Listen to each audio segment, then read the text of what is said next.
సమంత తండ్రి కన్నుమూత, గుండెలు పగిలేలా ఏడుస్తున్న సమంత. వీటికి సంబంధించిన ఫోటోలు, వీడియోలు ప్రస్తుతానికి సోషల్ మీడియా వేదికగా వైరల్ అవుతున్నట్లుగా సమాచారం. సమంత ఒంటరితనంగా ఉండాల్సిందే ఇప్పుడు తన తండ్రి లేని జీవితం ఊహించుకోలేను అంటూ గుండెలు పగిలేలా ఏడుస్తూ ఉన్నారు సమంత. సమంత ఏ పని చేసినా చాలా సపోర్ట్గా ఉంటాడు. తన వెనుక తన తండ్రి ఉన్నాడు.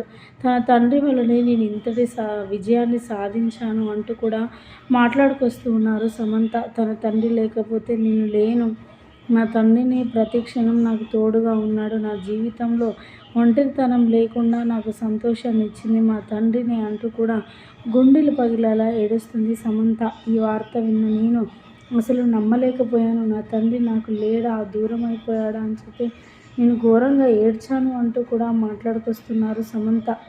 నిజంగా తండ్రి లేని జీవితం ఎలా ఉంటుందో ప్రతి ఒక్కరికి తెలిసిందే. ఇప్పుడు సమంత కూడా అదే సిచ్యువేషన్లో ఉందని చెప్పాలి. తన తండ్రి లేడనే వార్త వింటేనే తన గుండెలు పగిలేలా ఏడుస్తుంది సమంత. ఇప్పుడు సమంతను ఓదార్చేవారు లేరు. తన జీవితంలో ఒంటరిగా ఉండాల్సిందే అంటూ తన జీవితంలో ఉన్న వారందరూ కూడా ఇలా ఒక్కొక్కరుగా వెళ్ళిపోతున్నారు అంటూ కూడా చాలా ఘోరంగా ఏడుస్తూ ఉందట సమంత. ఇక సమంతను చూసిన వారందరూ కూడా చాలా ఎమోషనల్ అవుతున్నట్లుగా వార్తలు వినిపిస్తున్నాయి. ప్రస్తుతానికి వీటికి సంబంధించిన విషయాలు సోషల్ మీడియాలో వైరల్ అవుతున్నట్లుగా సమాచారం.